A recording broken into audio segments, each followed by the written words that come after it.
Olá pessoal, bem-vindos. Meu nome é Bruno Oliveira e esse é o canal Espírita Amador. Hoje nós vamos falar sobre um tema importantíssimo, apesar de ser bem mais leve que na semana passada. Hoje nós vamos falar sobre a evangelização espírita infantil.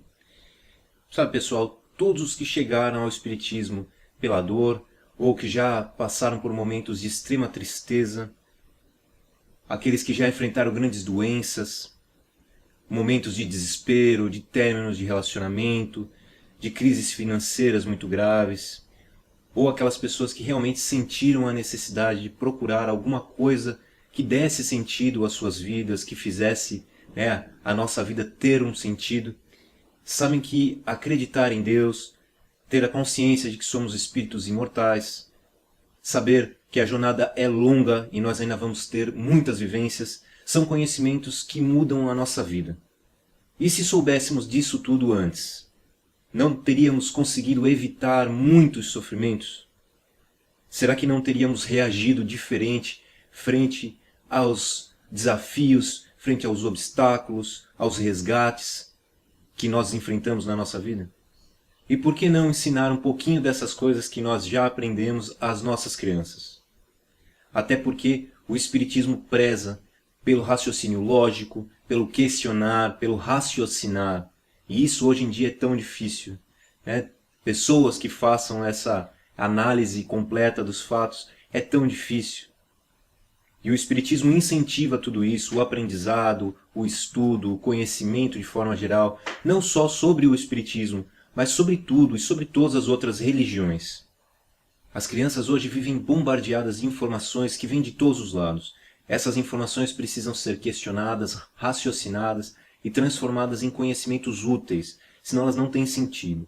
Mas principalmente, o acúmulo das informações precisa ser compatível e paralelo com o desenvolvimento emocional da criança.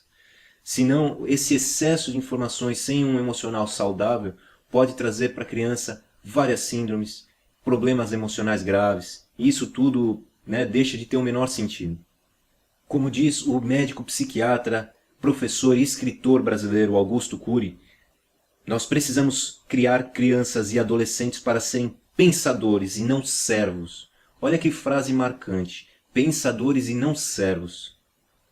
Eu digo ainda mais, nós precisamos criar as nossas crianças para serem homens de bem, pessoas de bem, que visam fazer o bem, buscam ajudar os outros, buscam questionar as coisas, pensar e não fazer parte da massa que simplesmente segue a ordens de quem manda.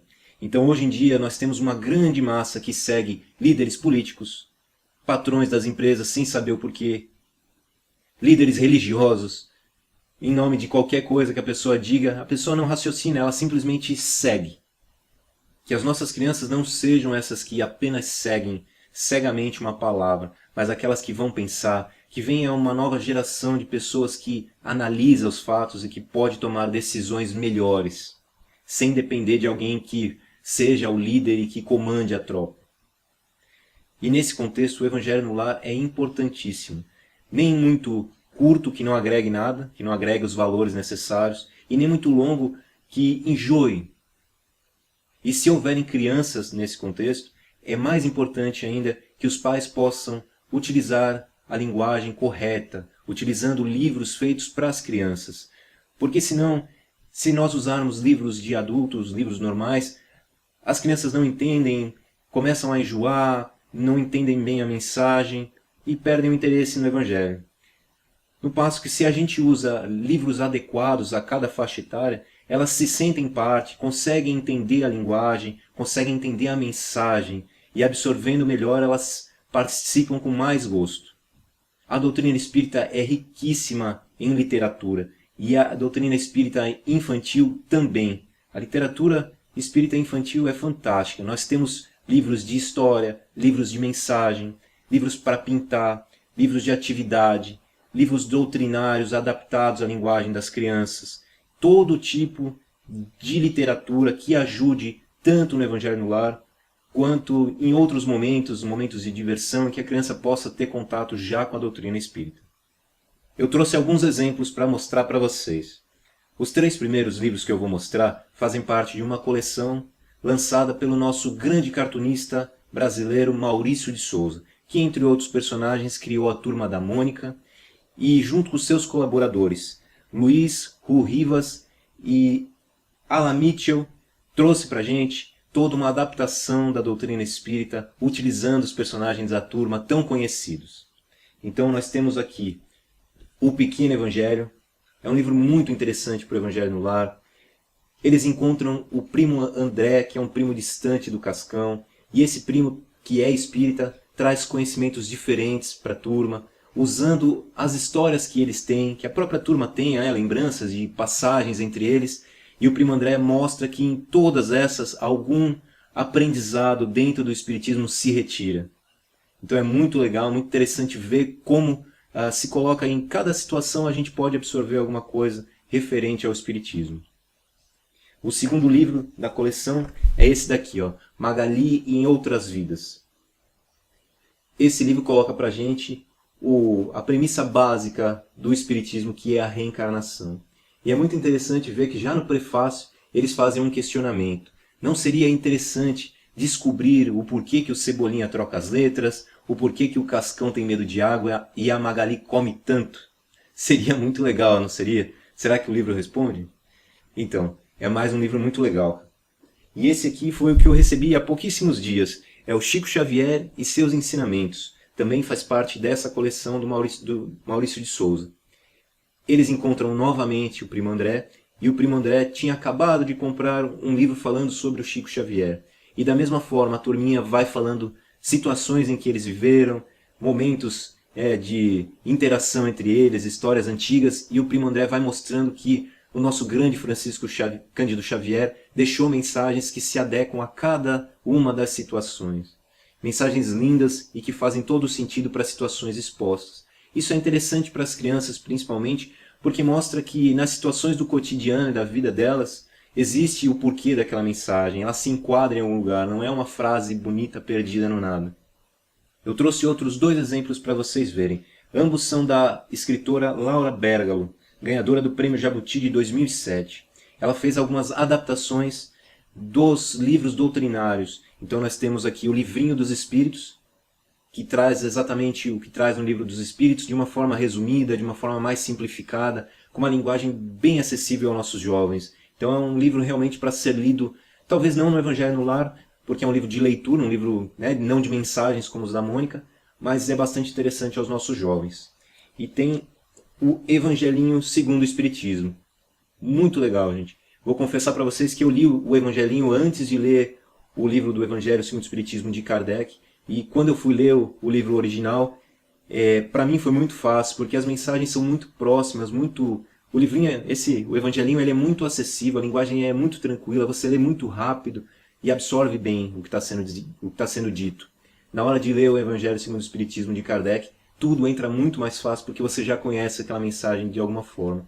E acho que seria interessante os nossos jovens se iniciarem no Espiritismo por esses livros tão simples e que ajudam eles a conhecer de alguma forma o Espiritismo em seus caminhos mais profundos. Nós acabamos de trazer alguns livros, mas falando especificamente do Evangelho no Lar, é claro que os exemplos e as palavras dos pais são importantíssimas. É muito legal quando os pais conseguem trazer para o Evangelho no Lar os exemplos do cotidiano, tanto dos pais quanto da criança, colocando para ela o que a doutrina espírita pode ajudar. Afinal de contas, o Espiritismo se mistura com a nossa realidade. A parte toda energética, de sintonia, tudo isso faz parte do nosso cotidiano, né, gente? E quanto mais fácil a criança entender, misturado nas situações em que ela passa no dia a dia, mais fácil vai ser dela levar isso adiante e conseguir aprofundar esses estudos. E se você tem crianças também, é indicado que você procure um centro espírita que tenha as aulinhas de evangelização infantil. Normalmente elas acontecem em paralelo com as palestras públicas. Assim os adultos ficam nas palestras e as crianças na sala correspondente à sua idade, aprendendo junto com as outras crianças. É muito bom que essa interação entre as crianças faz com que elas aprendam em conjunto o que uma sabe pode dizer para a outra, e assim elas vão aprendendo juntas, E se o seu centro espírita atual não tem aulas de evangelização, sugira, por que não? Quem sabe é uma coisa que eles não pensaram ainda, ou uma coisa que ainda não acharam a forma de colocar em prática, e você pode ajudar com as suas sugestões. Quem sabe, se você tem jeito com criança e conhece bem a doutrina, quem sabe você não assume uma sala de evangelização e pode trazer para a gente a sua experiência, o seu contato com as crianças e criar uma geração nova de seres pensantes, de seres conscientes, já conhecedores da doutrina espírita. É claro, né, pessoal, que todos os ensinamentos e o tempo precisam ser bem adequados às faixas etárias, sempre colocando principalmente o amor de Deus por nós, as mensagens que Jesus nos deixou, o conhecimento da doutrina, e sempre ir guiando as crianças, fazendo com que elas questionem, raciocinem e ir ajudando para que elas encontrem a resposta correta. Porque assim elas mesmas vão ter o conceito bem gravado e vão poder argumentar positivamente caso alguém mostre alguma forma de preconceito ou de medo perante o espiritismo. E antes da gente querer novos espíritas no mundo, nós precisamos de verdade querer novas pessoas de bem no mundo, pessoas com vontade de fazer o bem, pessoas com vontade de ajudar o outro a evoluir junto, pessoas que queiram fazer a Terra inteira evoluir e entrar nesse mundo de regeneração com uma nova cara. Pessoas que pensem, que não sigam conceitos antiquados, que possam trazer uma nova visão para o mundo. É desse tipo de pessoas que nós precisamos. Pessoas de bem. Pessoas interessadas realmente em seguir um caminho de amor, que foi o que Jesus nos deixou. E como eu sempre tenho feito, para encerrar o nosso vídeo de hoje, eu vou ler para vocês uma mensagem do livro Chico Xavier e seus ensinamentos, como a gente hoje falou sobre evangelização infantil. Essa mensagem está na página 18 desse livro e tem como título Um Novo Fim. Vamos lá? Acabei de lembrar do dia em que fomos visitar o Chico Bento na Vila Abobrinha, disse Magali. Quando chegamos, vimos que muitas árvores tinham sido arrancadas por um forte temporal. Goiabeiras, laranjeiras, mangueiras, tive pena de quantas frutas eu não poderia comer. E o que mais chamou a atenção foi ver o Chico e o Zé Lelé correrem alegres de cima para baixo, completou o Cascão. Imagine, estava cheio de poças de água da tempestade e folhas molhadas. André então quis saber o porquê eles estavam correndo alegres, e Mônica explicou que o Chico disse que era normal ter chuva forte e a natureza derrubar as árvores e as plantas de vez em quando. O Chico também falou que não adiantava reclamar ou ficar triste, continuou a Magali. Eles estavam correndo para tentar resgatar as árvores que tinham sido arrancadas do chão para replantá-las e manter a natureza em harmonia. Foi quando André interrompeu. Certa vez, o Chico Xavier afirmou: embora ninguém possa voltar atrás e fazer um novo começo, qualquer um de nós pode começar agora e fazer um novo fim. Ou seja, crianças, diante de uma situação difícil, não adianta lamentar, temos que reparar. A Magali prosseguiu a história e contou que a turma toda sensibilizada quis colaborar. Eu bolei um plano infalível para ajudar, disse o Cebolinha. Falei para a Mônica que ela podia ajudar com as árvores mais pesadas. A Magali poderia ajudar comendo e semeando os locais com os caroços e sementes, e Cascão poderia ajudar a mexer com a tela. E a gente concordou com o plano de Cebolinha, falou Magali. Muito bom, turma.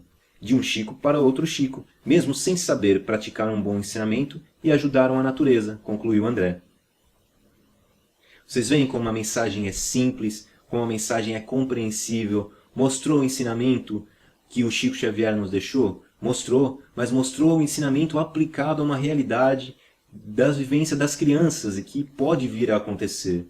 Assim é muito mais fácil que elas entendam o que Chico Xavier quis nos dizer. E aí, gostou da mensagem final do nosso vídeo? Gostou do vídeo todo? Não esquece de deixar o seu like, o seu joinha, o seu curtir.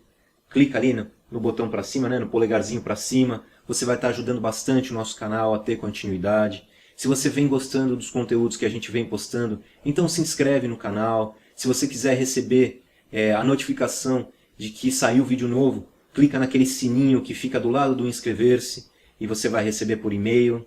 Se você tiver grupos no Facebook, grupos espíritas, compartilhe esse vídeo com o pessoal. Quem sabe eles vão gostar também de conhecer um canal que fala sobre a doutrina. Quem sabe o pessoal se inscreve também, ajuda a gente a continuar. Ou compartilha na sua própria linha do tempo. Quem sabe pessoas que não são espíritas podem conhecer o vídeo e de uma forma assim, mais tranquila, conhecer um pouco da doutrina. Compartilha nos grupos de WhatsApp, onde vocês quiserem, pessoal. divulguem o vídeo e vocês vão estar ajudando demais o nosso canal a ter prosseguimento, tá certo? E para você que está aí assistindo até agora, meu muito obrigado. Muita luz para vocês, um grande abraço e até o próximo vídeo.